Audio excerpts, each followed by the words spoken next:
The end of 1943 saw Spruance trying to plan the demanded assault on the Marshall Islands, while simultaneously trying to incorporate the lessons from the assaults on Macon and Tarawa.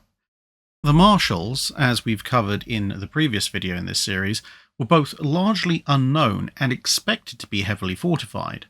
What was known was that a large number of heavily defended airfields were definitely present on several of the islands, since they were the main path of aircraft reinforcements that were heading south and east to the front lines from the core Japanese territories.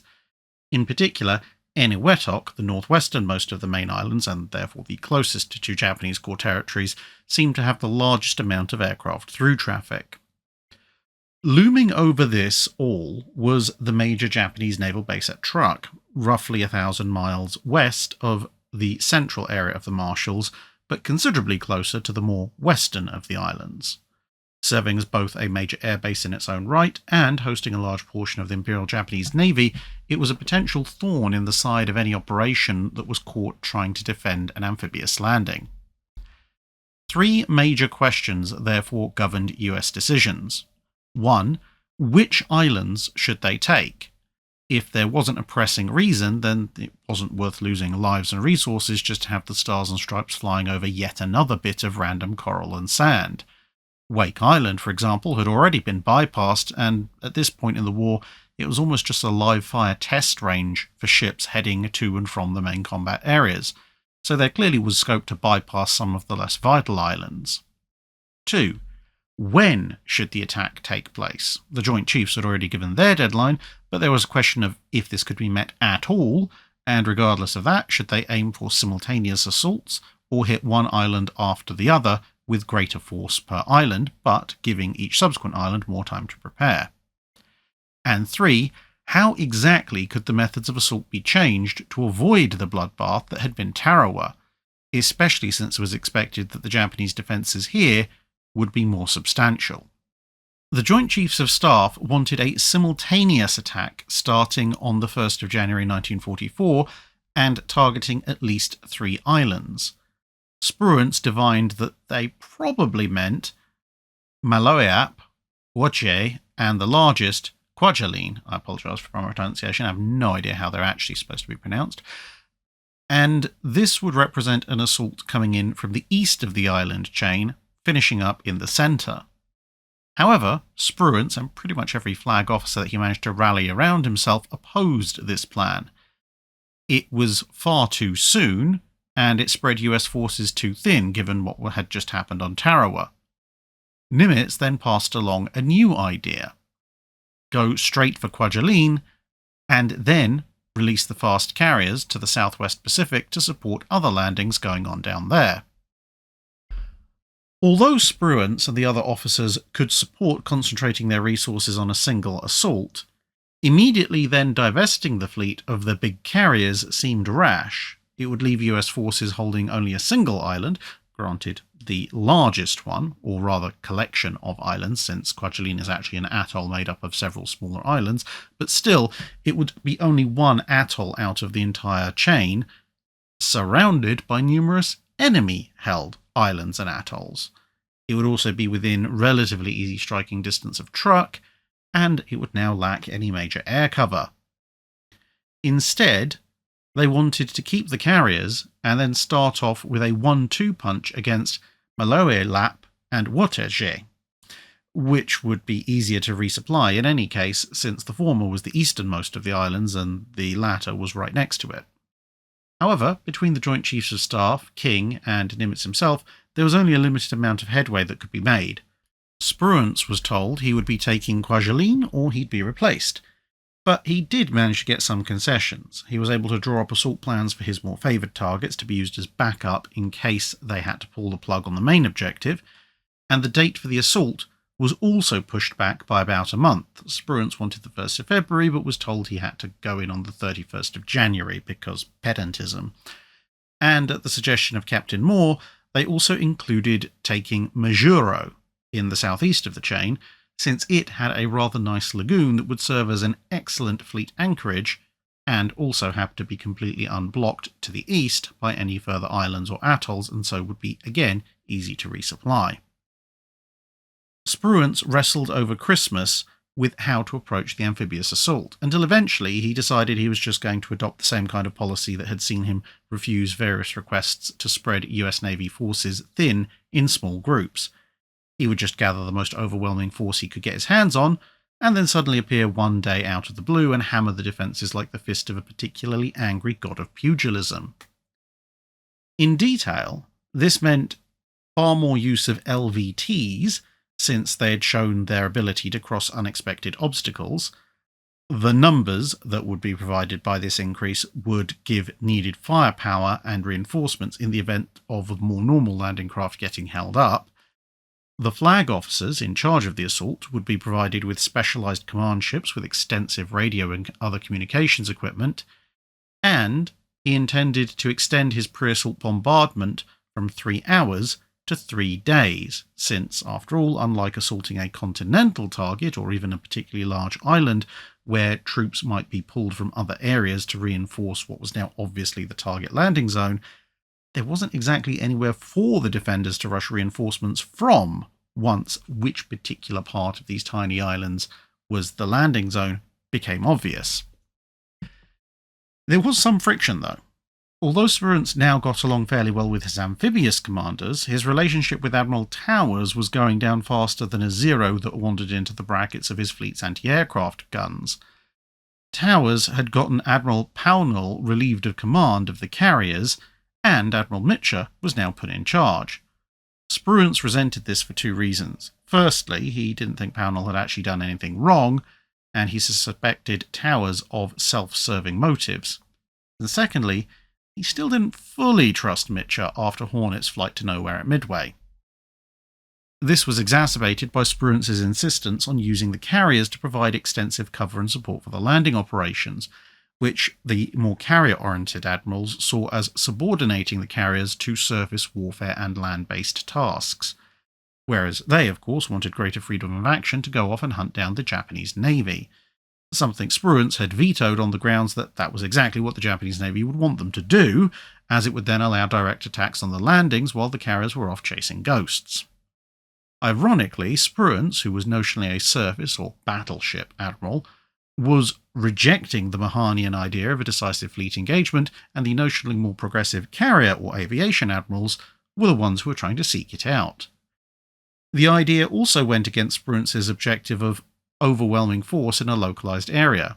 The Japanese Navy was battered and on the ropes, but on paper it could still muster a number of fleet carriers, a rather powerful surface fleet, and if these could combine and position themselves in an area where they could get support from land-based aircraft, there was a chance of luring the fast carrier task force into a trap and overwhelming it. It was already clear from the various carrier engagements that one large attack slipping through the net could doom a large portion of an enemy carrier force, and the more aircraft that were involved coming from more directions, the greater the chances of someone somewhere slipping through the combat air patrol and radar defences and arriving unheralded over US flight decks greatly increased. Spruance then exercised his command authority and wrote out a series of explicit orders to avoid the carriers wandering off after their own objectives. On the 29th of January, they were to hit Japanese airfields on the main objective, the backup targets, and Eniwetok, as that was the gateway to the island chain from the Japanese core territories. US Army Air Force bombers would suppress the other islands, and this would be followed up by battleship bombardments, with one carrier group remaining in the vicinity of Eniwetok to catch any airborne reinforcements that the Japanese sent at the end of their fuel endurance. The other carriers were then ordered to stay close to the battleships and the landing forces to provide additional cover and spotting.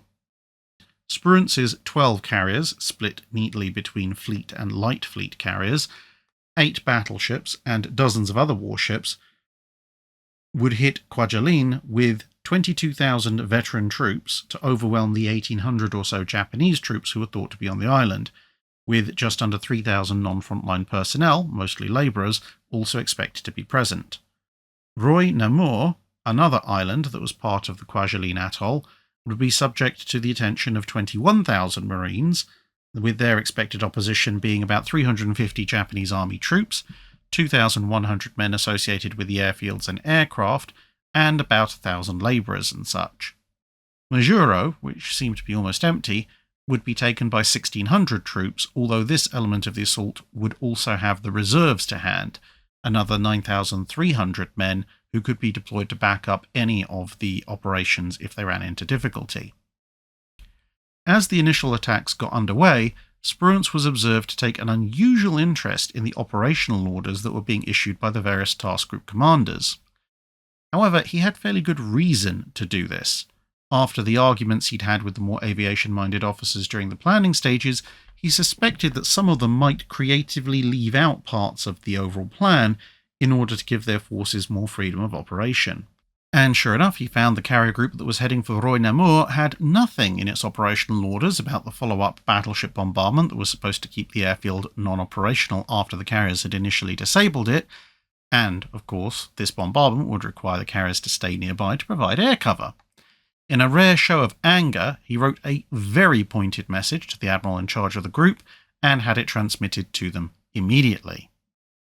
His diligence paid off. After several days of crushing bombardment from air and sea, Majuro fell with the main opposition being the sea, as it did get some of the troops' boots wet. The assault on Roy Namur almost looked like it might fail at the last moment, as the LVTs and other landing craft were milling around in a disorganised mess, such that the officer in charge, despairing of untangling the chaos, simply ordered them all to the beaches in whatever formation or lack thereof they happened to be in at the time.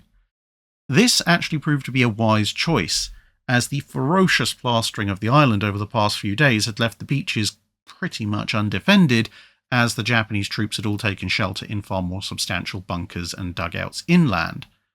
With the troops hitting the sand minutes after the bombardment had moved further inland, there was no time for the Japanese Army and Navy forces to reoccupy any of the dugouts that were actually overlooking the beach zones, something they might well have done had the amphibious forces spent a few hours trying to get themselves back in some kind of formation.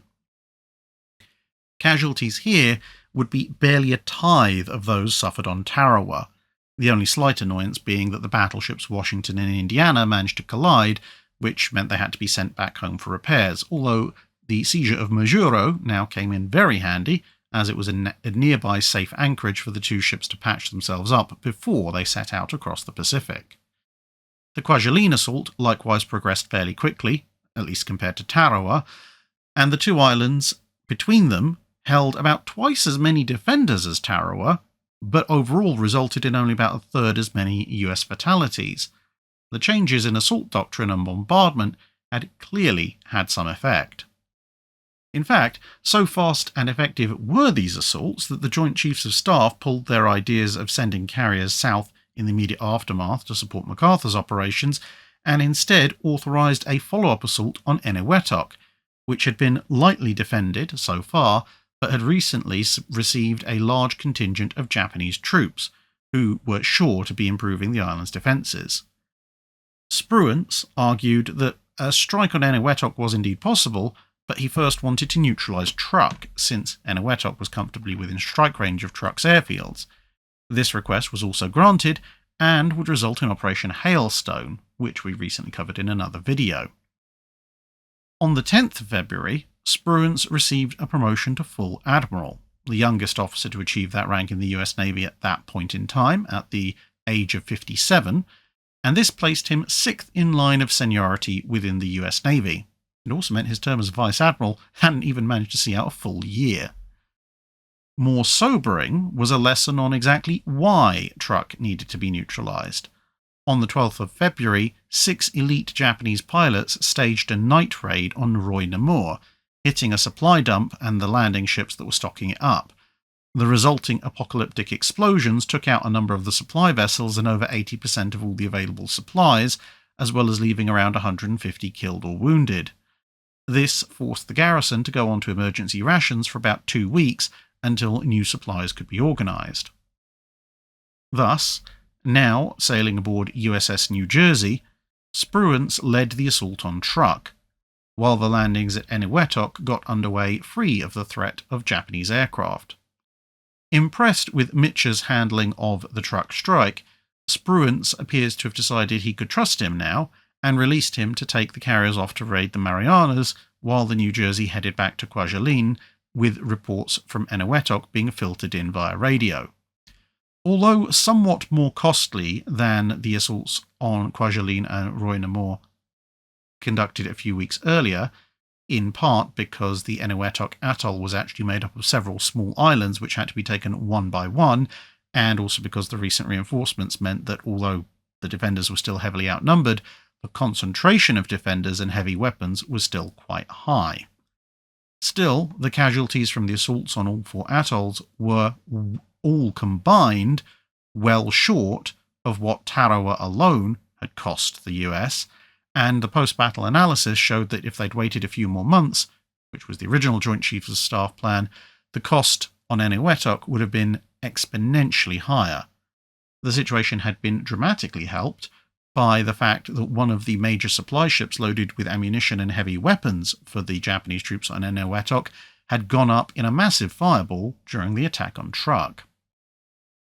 February thus closed out with the Marshall Islands under US control, Truk neutralized, and the Japanese bases in the Marianas having taken quite the pounding.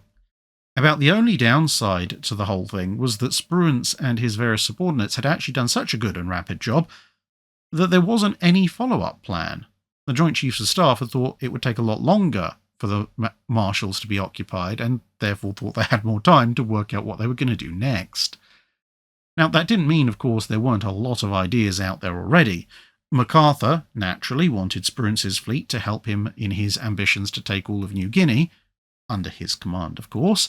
Nimitz had a fancy of taking Truk off the Japanese permanently, and King reckoned that the Marianas were the next stop, as they were another communication and transport linchpin to Japanese efforts, and in fact they were the next one in the layers of Japanese defences. Taking them would also expose Japanese trade routes to the Philippines and Southeast Asia to direct attack by US submarines who could stage from there, as well as potential attacks by long-distance aircraft or surface vessels. General Marshall of the US Army, however, opposed King, but the US Navy officer had recently acquired an ally in the shape of General Arnold of the United States Army Air Force, as tests of the new B-29 bomber had proved rather promising, and Arnold was happily drawing range circles from the various Mariana Islands and noting just how many Japanese cities those circles covered. With two services ganging up on one, the impasse was broken, and the next destination of Spruance's fleet was determined, although initially the Joint Chiefs of Staff wanted to take Truk in the summer, and then the Marianas a few months later. Captain Moore, Spruance's Chief of Staff, wrote, however, to Spruance, arguing against going after Truk. He said the base was no longer of any strategic value, the Japanese had largely abandoned it as a fleet base, and the odd passing carrier could keep its airfield suppressed, and its positioning didn't really serve all that much for US interests, other than maybe being a convenient stepping stone for US forces trying to head deeper into Japanese-held territory, but not one that was necessary. Whereas there were still plenty of Japanese troops and defences there, and that would mean that any landings would come at a very high cost in lives. Conversely, if they just bypassed it, it actually handed the Japanese a poisoned chalice. Unless they wanted to let thousands of their own men slowly starve to death, they'd need to construct some kind of elaborate and convoluted supply operation to keep them all fed, drawing significant resources away from elsewhere, a problem that would only redouble once the US had bypassed it and established a secure front line further west of it. Spruance allowed Moore to have his memo taken up to Nimitz, and after various arguments up at the Joint Chiefs of Staff level, the decision was handed down that Truk would indeed be bypassed. MacArthur could keep going largely with what he already had, and the bulk of the US Navy's efforts would therefore be directed straight at the Marianas, which would now be taken in mid-June, since removing Truk from the target list meant that there was an opening in the schedule. All this was decided by the end of March, and therefore, with some time to go, in the interim Spruance was to take Task Force 58 off to raid the Palao Islands in order to support MacArthur's continued offensives in New Guinea. This started off rather badly. The fleet was spotted repeatedly by Japanese recon aircraft that kept getting away from them, And that meant, of course, that they were to be attacked first by Japanese aircraft, and any Japanese warships that were based at Palau would have time to flee. Both predictions proved to be true, although US submarines stationed around the islands in advance of the attack did manage a few hits on evacuating vessels, and the air attacks that resulted were relatively light, nothing that the massive formation's combat air patrols couldn't deal with. Instead, the fleet's aircraft ended up roaming the islands looking for anything vaguely interesting to set on fire or blow up, before heading back to report that there were no targets worth sending the battleships in to finish off. Spruance took his time on the return journey to have the damage claims assessed, reassessed and double-checked, and the results they came up with, a claim of 29 small auxiliary ships sunk, another 17 damaged, and 214 aircraft destroyed, plus of course various shore installations hit to varying degrees, actually ended up tallying quite well with the post-war assessments once the US got their hands on Japanese records.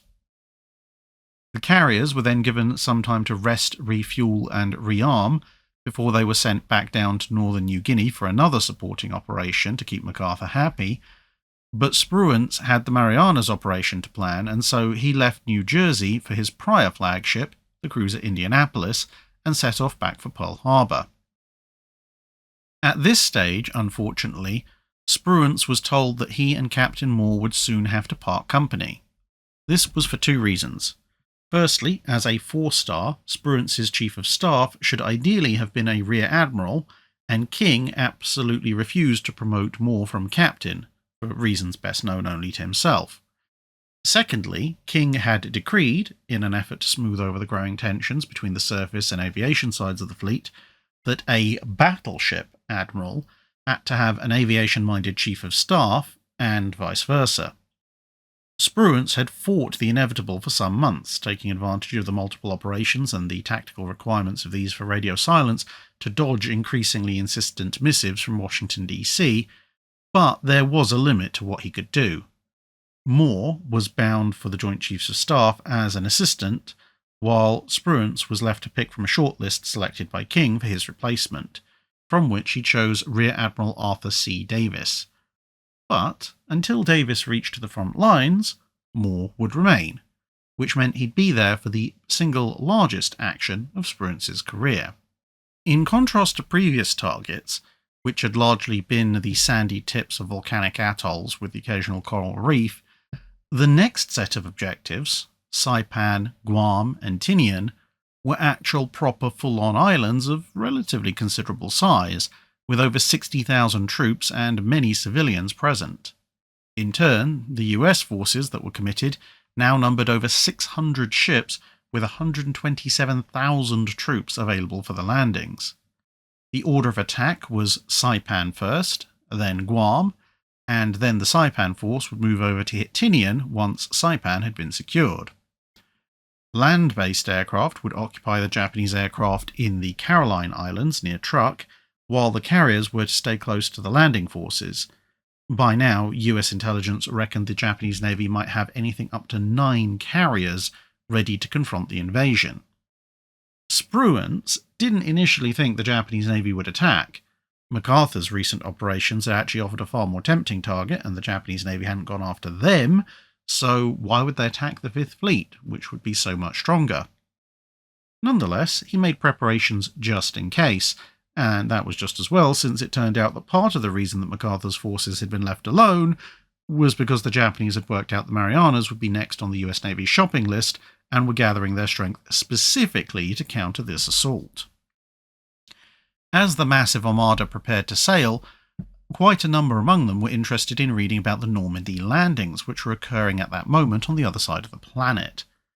Allied industrial might, particularly that of the United States, was on full display, as it meant that the Allies were now conducting simultaneous major operations involving hundreds of thousands or potentially millions of men in Italy, northern France, the Southwest Pacific, and now the Marianas as well. Preparatory attacks on Saipan began both from the air and from Admiral Lee's battleships, with Indianapolis tagging along with the latter to observe the happenings. With less than 36 hours before the landings were due to begin, the submarine USS Bowfin, which is now a museum ship in Hawaii, radioed a contact report. 4 battleships, 6 cruisers and their escorts had been sighted heading their way. It seemed the Japanese Navy was on the move. Since the sighting report didn't include carriers, Spruance decided to let the landing preparations continue, but to also start preparing contingency plans just in case. After all, the Japanese were known for operating powerful surface groups separately from their carriers, but acting as part of one overall plan. If Bofin had spotted the surface element, it was possible that there was a carrier element just out of sight elsewhere nearby. He arranged for long-range seaplanes to intensively patrol the oceans near Saipan, and put the 2 carrier groups he'd scheduled to go after Iwo Jima on hot standby for recall. Estimating from the position of the report roughly how long it would take the Japanese to reach the Saipan area, he ordered the fleet to refuel on the day prior to that calculated date, so that everyone would be running on near full tanks and the logistics ships could fall back east to safety. The 15th of June 1944 came and went. By the time it closed out, there were 20,000 Marines ashore on Saipan, but as the moon rose, a report came in from another submarine, USS Flying Fish. A number of carriers and battleships had been spotted exiting the San Bernardino Strait in the Philippines. If they proceeded at speed, they'd arrive in 3 days, which meant their aircraft would strike just as the landings on Guam were scheduled to begin. He ordered the carrier groups that had been sent to suppress the other nearby islands to conduct only a single day of airstrikes and then return. He wanted his entire fleet ready by the 17th, which of course would be the day before the Japanese arrived, and was the designated refueling day. On the 16th, the submarine USS Seahorse reported yet another enemy force, this time northeast of Mindanao, only 2 days steaming away. It seemed that multiple enemy groups were closing in on Spruance, and they all seemed to be timed to arrive on the same day. The Guam landings would have to be delayed, but the landings on Saipan were already underway, and reports were that they weren't going quite as well as was initially hoped. Admiral Turner, in charge of them, was loath to withdraw his ships, as their supplies and medical facilities were badly needed. But he was of course equally loath to leave them as sitting ducks for swarms of Japanese aircraft. Spruance ordered him to send anything he didn't absolutely need east, and then ordered every available warship to stand by for action and prepare to head west. Any nearby enemy-held airfields would be attacked by carrier aircraft immediately to try and suppress enemy assistance that might otherwise be awaiting the Imperial Japanese Navy's arrival, and even the older battleships of Turner's bombardment force showed up just in case anyone needed their services. Spruance now tried to think like an enemy admiral. If he were in their shoes, he'd be trying to hit the vulnerable landing ships and the beachheads. That meant opening up with long-range airstrikes while the surface forces closed in to either finish off the landings or force a fight with the fleet that would then be obligated to protect it.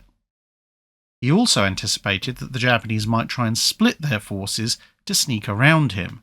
Captured Japanese battle plans that had been recently acquired showed that a recommended strategy of feinting at the enemy main force and then flanking around it to the true objective was currently in vogue. He also had to reckon with the airfields on Guam and other nearby islands. Although Mitchell's forces would hit them hard, with US forces now drawn away to confront the Japanese fleet, there was nothing stopping replacement aircraft being flown in and rapid repairs to various runways being made. This also opened up another attack avenue for the Japanese Navy, as they could try and launch their first strikes from their carriers far beyond the US Navy's ability to respond, since the attacking Japanese aircraft could then divert to these nearby islands to refuel before flying back to their carriers, while any aircraft based or relocated to those islands could provide cover. The US Navy's own aircraft, of course, had to fly purely on what they could reach from their carriers. While some admirals would jump at the chance to confront the Japanese Navy head-on, Spruance resolved that above all else, his duty was to protect the landing ships and the troops already ashore. If he only held off the Japanese Navy, and the landings succeeded, then he'd won. There would always be another day to fight a grand battle at sea. If he crushed the Japanese Navy, but in so doing allowed a flanking force to slip through, which then savaged the landings, he'd lose. Without those landing ships and those men, there was little point in continuing an advance into Japanese territory since he wouldn't have anyone to put ashore. And that was before anyone tried to calculate what the body count of several troop ships getting sunk outright, or the beachheads themselves being crushed by a combination of shore bombardment and enemy assault from inland could possibly total. Spruance wrote up the battle plans himself to keep things as simple as possible. The first objective was to disable the enemy carriers. Sinking them would be nice, but was strictly a bonus. Once the Japanese Navy's carriers were out of the equation, all focus should switch to an air assault on enemy battleships and cruisers. If the enemy fleet then kept on coming, Admiral Lee's battleships would intercept and destroy them, or if the enemy retreated and left significant stragglers, then Lee's forces could pick those off. Air power would continue to be operated against whatever was left of the enemy main formations rather than going after the stragglers. If the enemy fleet was broken and forced to flee, then, of course, a vigorous pursuit was to be made. Now, there were a number of weaknesses with this plan. It assumed, for instance, that the Japanese Navy would definitely seek to close the distance instead of just remaining at range, and it didn't actually immediately address how to deal with a potential flanking attack, despite Spruance being very concerned about the possibility. But on the other hand, it was simple enough to be easy to modify, or crucially, for subordinates to be able to fairly widely interpret.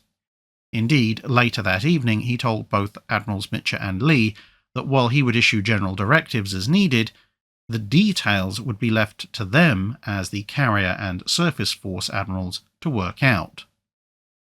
Ironically, now that he was given plenty of room to do pretty much his own thing, Mitchell ended up adopting a strategy that was very similar to that was laid out in Spruance's general plans that had been issued before the fleet had sailed in the first place. He ended up assigning one carrier task group to Admiral Lee for close air support, and sent it and the battleships ahead in a battle line, while the other three carrier task groups sat safely behind that line, ready for long-range operations. His idea was for the Japanese aircraft to first encounter Lee's forces. Here, they would either be damaged and broken up by the battleship's combined anti-aircraft fire and the close support carrier group's combat air patrol, which would then weaken the enemy forces for the main carrier groups to take on, or the Japanese pilots would get distracted and attack the very durable capital ships, which would then leave them without any heavy weapons to attack either the landing forces or the carriers.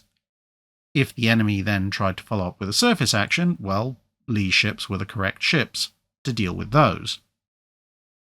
The bombardment battleships, who were too slow to keep up with Lee, were told to form an inner perimeter near Saipan to catch any sneaky Japanese ships that might try and get around the main forces and make a straight line for the landing areas.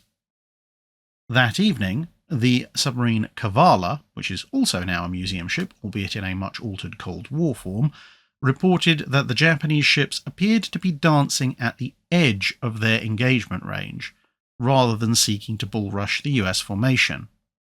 Perhaps, Spruance thought, they were trying to bait him out, since not all the previously reported Japanese Navy formations had been accounted for at this stage. He wasn't about to leave the landings unprotected, but that did mean that until each and every Japanese ship had its location accounted for, it would be the Japanese who decided when and where the fight began. The following dawn was still more ill-omened. The wind was coming from the east, so any time the US ships wanted to launch aircraft, they had to turn around and steam away from the engagement, while the Japanese ships, assuming that they were coming in to fight, could simply point their bows at the enemy. At 0730, Kavala reported that she was in a one-sub pursuit of a large enemy force, which had closed the distance from 800 to just 700 miles away from Saipan overnight. This is, of course, somewhat closer to Spruance's formation because he was further west of Saipan. Spruance elected to change plans. He would take his fleet out to search westward by day, but if the enemy refused to play ball, he'd drop back eastward at night to cover Saipan. This idea was supported by Admiral Lee, who was entirely confident in his fleet's ability to annihilate any Japanese surface forces they found during the day, but he felt that his battleships as a whole hadn't had enough night battle practice to be comfortable with taking them en masse against an enemy who absolutely loved to saturate the oceans with long-range, powerful, weightless torpedoes whenever they fought a night action. The 18th passed with only an increase in Japanese reconnaissance aircraft activity. By the early morning of the 19th, further radio intelligence seemed to confirm the Japanese flagship was part of the group that Kavala was chasing. But then a garbled report came in from the submarine USS Stingray. She reported her position almost 150 miles south of the position of the force that Kavala was chasing, and the reason it was garbled was because her report was being jammed. Spruance immediately wondered, was this possibly a flanking force that Stingray had discovered that was jamming her to stop her revealing their location? Mitscher advocated for launching an attack on the main force in the pre-dawn darkness to hit them as soon as the sun rose, which, apart from being rather dramatic, and leaving the rest of the day for further attacks, would put the sun in the eyes of the Japanese anti-aircraft gunners, thus minimizing US losses. But the possibility of a flanking force, which seemed likely given Stingray's reports, made up Spruance's mind, and the US ships instead turned back towards Saipan over the night. On the 19th, Japanese aircraft from Guam were spotted taking off on radar, and Mitscher launched fighters intending to sweep the airfields. But then, at 10 in the morning, the radar screens began to clutter as hundreds of Japanese aircraft began to stream in, some from Guam, others from nearby islands, and still others from the Japanese carriers still far to the west. 30 Hellcats from the light carrier Palao would managed to disrupt the attack that had been launched from one of the Guam airfields, but the rest of the Japanese attack came in at a pace. Every remaining fighter in the US fleet headed for the skies, and the Japanese made a critical mistake. As swarms of American aircraft were clawing for altitude, the various Japanese formations decided to spend 10 minutes orbiting at 70 miles distance in order to reorganize and regroup their formations, which were somewhat scattered as they'd all come in from different origin points. And thus, instead of the fight starting barely 30 miles from the US fleet with US fighters at low speed coming in from below, the battle started still out at 70 miles, as the Hellcats had managed to get to altitude, pick up speed, and thus sweep into the Japanese formations.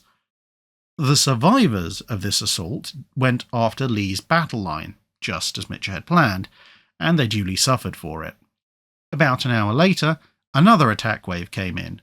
This one actually went after Mitscher's carriers, but only managed to inflict minor damage in exchange for suffering over 90% casualties. This pattern continued to repeat throughout the day. Waves of Japanese aircraft appeared, ended up getting savaged by Hellcats, then blasted apart by anti-aircraft fire, and finally had to retreat with even more Hellcats following them, massively reducing their numbers, and with little to show for their efforts other than a few near misses, a bit of splinter damage, and one solitary hit on USS South Dakota. Unknown to Spruance at the time, the Japanese Navy had already suffered 2 major losses. Just after the second attack wave had launched, the submarine USS Albacore had managed to get into position to attack the carrier Taiho. At the last moment, though, her torpedo data computer packed up. But, not wanting to miss out on a chance, Albacore's captain simply made his best guess by eye and fired off her entire 6-torpedo forward salvo, just to be on the safe side, before diving away. 2 of his torpedoes were actually on target. An eagle-eyed Japanese Navy pilot dove his aircraft into the path of one torpedo, which destroyed it, but the other struck Taiho on her starboard side. Although initially this didn't actually seem to do all that much damage, it had ruptured a number of aviation gasoline tanks, and later in the day, with poor damage control efforts having seen leaking vapour turn the ship into a giant fuel-air explosive bomb, the carrier duly exploded and sank. Around lunchtime, the Kavala had at last managed to catch up with the Japanese carriers, and likewise sent half a dozen torpedoes downrange, this time at the carrier Shikaku.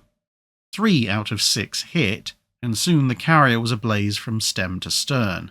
She too blew up and sank, albeit it took a rather shorter amount of time than it took for Taiho to meet her end.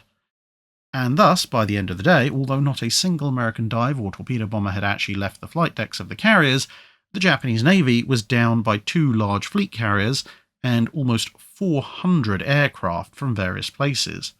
Its main striking power had been blunted, and it was pretty clear by this point that there wasn't actually any Japanese flanking attempt. The US fleet thus began heading west to chase down what surely must be a retreating Japanese formation. In fact, although they were withdrawing west slightly to gather their wits, with only 150 carrier aircraft left aboard, Admiral Ozawa was actually planning to continue operations on the 21st. He believed that the shore-based aircraft were largely intact, and he planned to coordinate with them, not knowing that Mitscher had already dealt with most of those. Spruance's forces, meanwhile, spent most of the 20th looking for the Japanese Navy formation, but they only succeeded in finding it just after 3 o'clock in the afternoon. The enemy fleet was right on the very edge of attack range, which wasn't helped by the winds continuing coming from the east, which forced the US carriers to double back on themselves every time they wanted to launch anything. Even an immediate launch effort would mean aircraft returning just as darkness fell, and any delay to launching, then they might as well not even try. Spruance and Mitscher both agreed to launch an immediate attack, and 240 aircraft were soon airborne. 14 of them had to turn back for various reasons, mostly mechanical failures, which left 95 Hellcats and 131 strike aircraft heading west. A clarifying report that the enemy was actually a little bit further away than they'd initially thought cancelled further waves, but the first wave was pretty committed at this point and arrived over the enemy just as the sun sank on the western horizon. Ozawa managed to scramble a total of 36 Zeros, but they were duly swamped by almost thrice their number in Hellcats, and the strike aircraft managed to damage the carriers Zuikaku, Junyo, and Shioda, as well as the battleship Mariana and a fleet oiler, while landing somewhat more mortal damage on 2 other oilers and the carrier Hio. 20 aircraft were shot down by the Japanese defences, who made up for a lack of accuracy by sheer numbers of guns, but now, on the return leg, the additional distance that they'd had to cover to reach their targets meant that the aircraft were returning well into the hours of darkness. Despite the risk of becoming a target for potential stalking Japanese Navy submarines or night-capable attack aircraft, the USS Hornet lit off her searchlights and other gear to help the pilots find their way home. Soon the rest of the fleet's carriers had copied her, and destroyers were lobbing star shells as high into the air as they could to act as long-range beacons. The incoming aircraft were then told land on any flight deck they could reach, but even with these provisions, about 80 of the aircraft failed to make the landings, either crashing into the flight deck since they weren't used to night landings, or else ditching, some having to ditch as their tanks ran dry and essentially crashing into the sea. Others, realizing they were not going to make it to a flight deck, decided to use their last drops of fuel to make a somewhat more controlled water landing, with some aircraft going down in groups to maximize their chances of survival. Smaller ships scoured the sea looking for these pilots. Losing 100 aircraft in total was irritating, but there were always more airframes where they'd come from. Trained aircrew were another matter. Over the course of that night, and in the next couple of days, many of the ditched aircrew would be found and rescued. The others would become the tragic casualties of a high-risk roll of the dice. In total, the 2 days of battle had cost the US Navy 123 aircraft. 23 had been lost on the first day in the defence of the fleet, and 100 the following day on the offence. Of the latter, 100 pilots, obviously, and 109 further aircrew had been in the aircraft that had been forced to ditch or had been shot down over the enemy fleet. But, after rescue efforts, the total losses amounted to 16 pilots and 22 aircrew, plus, of course, some dead sailors aboard the fleet, particularly on South Dakota, and some of the pilots who'd been lost the day before. Conversely, the Japanese had lost 3 aircraft carriers, 2 fleet oilers, damage to numerous other vessels, and somewhere around 600 aircraft, give or take, partly from the carriers and partly from the land-based forces, and most of those aircraft had been lost with their pilots and aircrew. Although the Japanese surface fleet had escaped largely unscathed, 2 of their best carriers were gone, almost their entire rebuilt carrier air groups were gone, and the landings on Saipan had continued untouched. Despite some in the fleet being rather disappointed that a more dramatic action had not been fought, the losses were still hopelessly one-sided, and Spruance's overall strategic objectives had been met. Some, of course, would immediately judge Spruance harshly for failing to destroy the enemy fleet. Admiral Towers even petitioned to have Spruance relieved of command, with Towers himself naturally putting himself forward as the replacement, which did the working relationship between Spruance and Towers no end of good. Nimitz and King, however, resisted these calls, as they were well aware of what had been at stake. In hindsight, it's rather easy to point out that, in fact, the situation on Saipan was somewhat better than had initially been reported, and therefore the transports as a whole could actually have been sent east, which would have allowed the US fleet to head straight in for a decisive action, with the old battleships serving as a rearguard, without having to double back towards Saipan on the night of the 19th. But that is to make a decision that is based on information that Spruance not only did not have, but which actually ran completely counter to the information that he did have. Although the threat of the Imperial Japanese Navy was not ended entirely in what would later be dubbed the Great Mariana's Turkey Shoot, the backbone of the Imperial Japanese Navy's carrier force had been broken almost completely, leaving the Japanese fleet unable to seriously influence the course of US operations until the invasion of the Philippines much later down the line. For now, though, Spruance had to make sure the Marianas were secured, and so he turned his mind to that task.